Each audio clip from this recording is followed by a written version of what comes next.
beg you, give me some time to recover my senses. You're annoying me already. I beg you, give me some time to recover my senses. I beg you.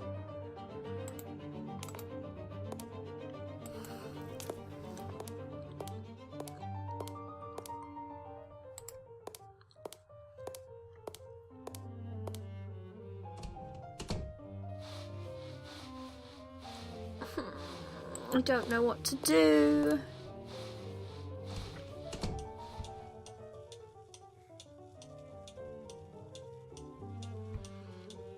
I've talked to everyone multiple times.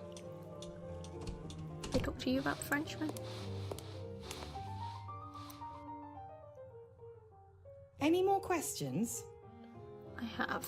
Thank you, Mary. Not to worry, sir.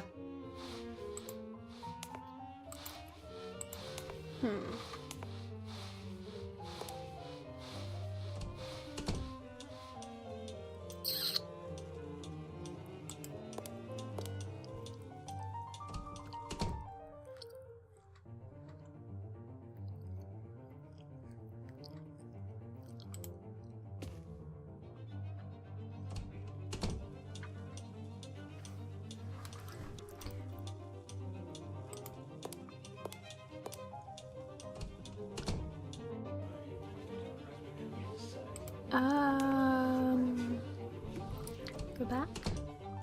Go this way. I'm so confused. Wait, apparently I've missed something on a door. I just looked at a walkthrough because otherwise I'm going to be here all day. This. I need something. Yes, okay, Sherlock, you need something. No, the tape measure, I think. That's what I need. The tracer powder is located at 1.65 meters from the surface. I asked myself, what was Watson doing while I was searching the house? He was supposed to prevent people from leaving by the back entrance. Holmes! Oh, that was all I was gate. missing? I know, Watson, but Thank it is God. of no real consequence. To question all these people would be a tiresome activity and would be of no value to this inquiry. Such ordinary inquiries are best left to the police. They have their purposes. As you like, Holmes. Now, Watson, to put your mind at rest, I can see that you have done well in my absence by placing the formidable coachman at the gate. I also imagine you have already spoken with Miss Lambert? Yes, and some other people too. Hold your report until our return to Baker Street. Meanwhile, be a good man and look to the gate. I must be informed the moment any official arrives. As always, I depend on your able assistance, Watson. So now I am outside as Sherlock Holmes, I think. I hope so.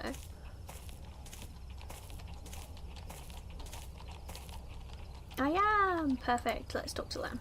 And there was something on the floor over there which I need to check out.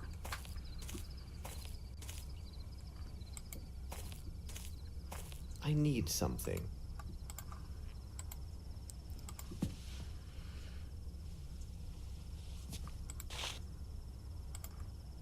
It is a size 7.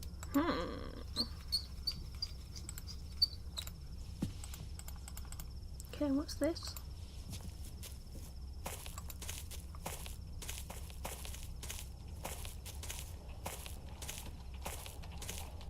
Holmes! Good day, Lestrade. What's going Your on? haste deserves comment. Lestrade, oh my God. As this case is one of great complexity and challenge. Do not worry. I think that you will manage to get back to your mother before the dinner hour. In the name of devil, Holmes, you go too far. Do you spy on me now? How do you know I've been to my mother's? Dear Lestrade, it is really quite simple. I must admit, my mind has been stimulated by the main course, which would be this unique case. However, I sometimes enjoy a light snack of the details which surround it. Observe, we are in the middle of the countryside, and you have some fresh yellow pollen, but only on your right sleeve. This implies a recent gift of flowers. It is a gallant gesture, but surely a meeting with the fairer of our species would take place in London. Considering the promptness of your arrival, it must have been a bouquet of flowers you took to someone who lives in this area. I presume that you have family living nearby, and I would think only your mother would warrant such an attentive gesture. There is a fresh dab of fat at the corner of your mouth, as well as on the bit of handkerchief visible from your pocket. This is consistent with a recent meal of a big piece of steak. Who would make a policeman swallow such a substantial meal at this hour, and when a crime has been just committed? It could only be a mother thinking about the hard task awaiting her child. Well, Holmes, when you explain it like that, it really seems quite simple. Good show. What about this Bromsby murder? A unique case, as I've already noted, but any supposition would be premature until we consider Dr. Watson's report, as well as your own findings. Miss Lavinia has asked that the esteemed Dr. Watson and I give this case our full attention, though I doubt she is aware of all the implications of this case. Lestrade, you can find the victim inside, and I recommend calling upon his solicitor, Mr. Horace Fowlett. Mrs. Hudson is cooking a roast tomorrow at noon. Why don't you be our guest, and we can share our discoveries? What do you think? Watson and I must take our leave, as there is much to be done at Baker Street. Are you coming, Watson? Let us return to Baker Street. Oh, okay then. Do I not get to do anything else?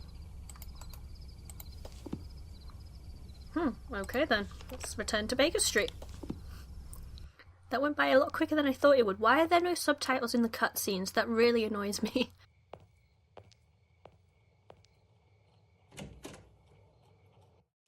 Everything is well noted. Watson, bravo. All of these elements will be a great help to us.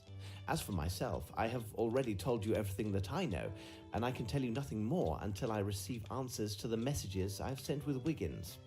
Now I must return to my experiments to test my theory regarding the substance I found at the scene of the murder. Meanwhile, I suggest you look through the books in the bookcase. Information that you find there might prove very useful in resolving this case. I have to check 3 books on the shelves. Let's see. Which books?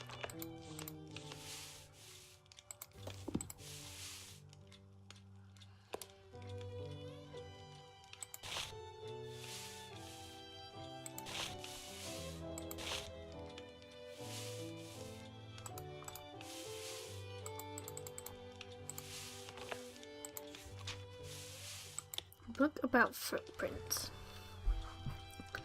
We can deduce the height and mass of any individual through a simple examination of their footprints left upon the ground. This is possible even should their stride be unremarkable.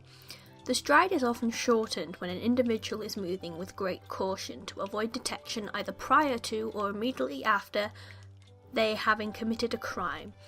This hypothesis corresponds to almost every case. There are some exceptions. False conclusions are possible when the person who left the footprints comes from a region of the world where the morphology in regards to the feet is unusual. Consider the Chinese tradition imposed upon females born of noble families. They are compelled by such tradition to have their feet bound and squeezed from a tender age to the day of their wedding. Which, may I mention, very bad. This creates a significant disparity between the size of their feet artificially deprived of natural growth and the rest of their body. The probability of encountering such anomalies is remote. However, this work would not be complete if they were not included. The following table indicates the correlation between shoe size and the average stature of a person. So we have shoe size 7 and 1.64 m, which coincides with the powder on the door frame, of which we can assume that the person who entered through the side door and then eventually opened the door, is the person that shot is the person who shot Sir Bromsby and possibly also had greasy hands from one thing or another, seeing as the doors were greased. Does that make sense? I think that makes sense. The same reasoning applies to stoutness. It is logical to presume that a corpulent man will leave deeper impressions in the soil than a leaner man. You should adapt your interpretation of these footprints to consider a type of stride. A running man will leave his mark, as we have noted, with a deeper impression of the toes in relation to the entire footprint. In regards to a typical or reduced stride, you need to walk beside the footprints and compare respective impressions. If yours are deeper, it means that the author of the studied impressions is lighter in weight than you are, and vice versa. Due to the effects of various conditions, such as a lawn, the ground may not be susceptible to this form of analysis. From our experience, when the footprints are barely detectable in grass, as when the ground is scarcely broken, the person's weight is no more than 140 pounds. Ballistic science. Thus, it is easier to derive information about the author of a revolver shot if we know that they had aimed with great care. The situation is ideal if the shooter was in an enclosed space under pressure. A portion of the powder normally adheres to the walls at the level of the shooter's eyes. It is enough to add approximately 15 centimeters to the height of the powder marks to arrive at an approximate of the shooter's stature, accurate to within 1 or 2 centimeters. Wait, so the shooter isn't the person that came in? I don't know. Because that says add 15 centimeters. Why would you add 15 centimeters to the height if the powder would be at their eyes? It would be plus 1-2 centimeters, like it says at the bottom. I don't know. Study of tobacco.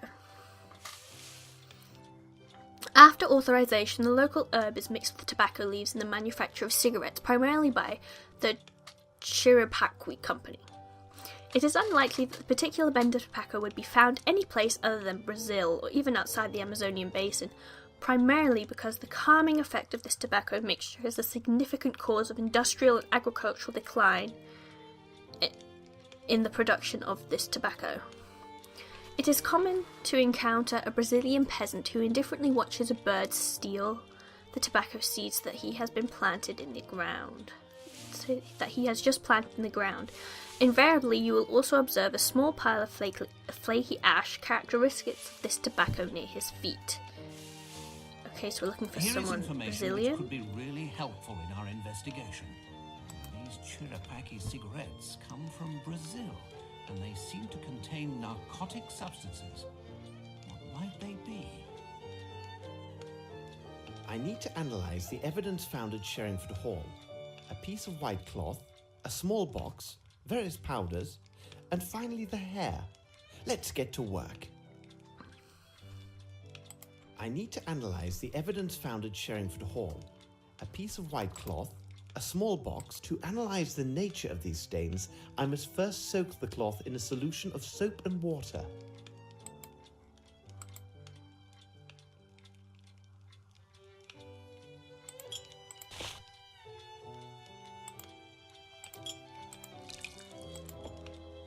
To analyze the nature of these stains, I must first soak the cloth in a solution of soap and water. To analyze the now, I shall place this cloth in the solvent. In solvent?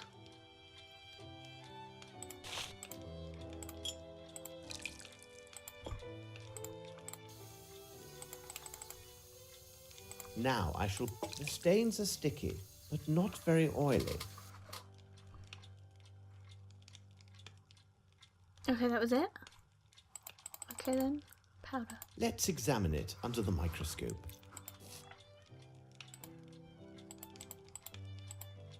Let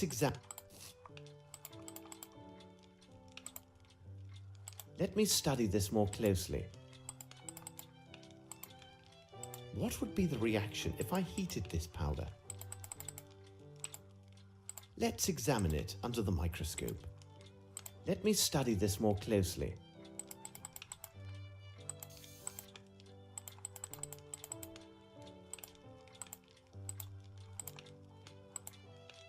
A box containing some white powder. Okay, now I can examine all three of the white powders, because apparently I can only examine them all together. These powders are similar. I can see it from the grains. What would be the reaction if I heated this powder? Good question. It has no effect. Awesome. What would be the reaction if I heated this powder? Burnt gunpowder. I'm doing nothing with the flaky ash, okay. Let's examine it under the microscope. A light feminine perfume. Let's examine a man's hair.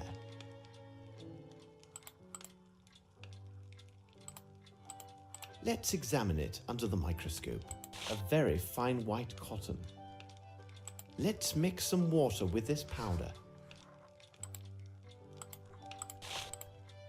Let's mix a glue or pasty substance, like starch. Okay. It seems to me that we have gathered all of the key elements, Watson. However, before we retire, let's summarize our findings.